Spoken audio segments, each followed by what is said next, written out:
அஸ்ஸலாமு அலைக்கும் வீவர்ஸ். இந்த வீடியோ நாங்கள் பார்க்க போகிறது இந்த ஒரு சின்ன துவாவை ஓதுறது மூலியமா இன்ஷா அல்லாஹ் நமக்கு வெற்றி கிடைக்குங்க. அது என்ன துவானா, அல்லாஹும்ம ஜஅல்னா முஃப்லிஹீன், யா அல்லாஹ் எங்களை வெற்றிகரமான மக்களாக ஆக்குவாயாக. நீங்க எந்த ஒரு செயலை செய்யும் போதும் கட்டாயமாக இந்த துவாவை ஓதுங்க. அல்லாஹ் சுப்ஹானஹு வ தஆலா நம்முடைய எல்லா காரியங்களையும் வெற்றியை தருவானாக.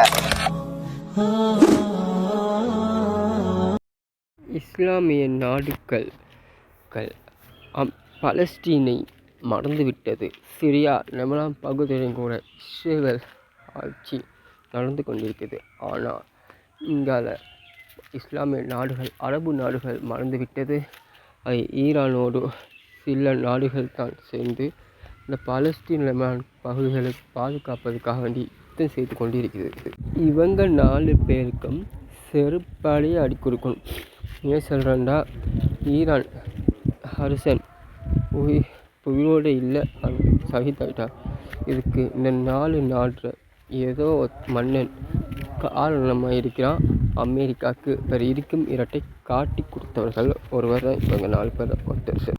அது மட்டும் இல்லாமல் பலஸ்தீன் மக்கள் சகிதாகி கொண்டிருக்கிறார்கள்.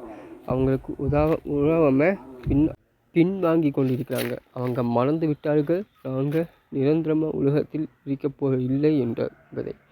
பலஸ்தீன் மக்களுக்காக இவங்க 4 பேர் சேர்ந்து போராட்டம் பண்ணியிருந்தால் ஈரான் பக்கம் அவங்க இஸ்ரேல் கை வைக்கிறதுக்கே யோசிச்சு இருந்திருப்பாங்க.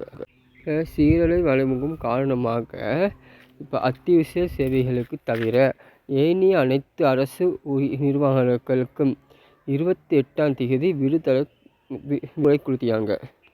மண்ணுக்குள் புதன்கிழமை அக்குரண மாத்திரை வீதி அலங்கோட ரமுட்டல எல்லை பிரதேசத்தில் ஏற்படும் மண் சரிவுகள் சுமார் 50 குடும்பங்கள் சேலம் ஒரு கிராமத்தில் மண் சரிவு அகற்றப்பட்ட காரணமான போயிருக்கின்றது.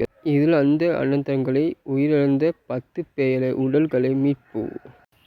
நாளைக்கும் இதேபோல் உங்களை வீடியோவில் சந்திக்கும் வரை நான் உங்களை ஃபர்ஸ்ட் லவ்.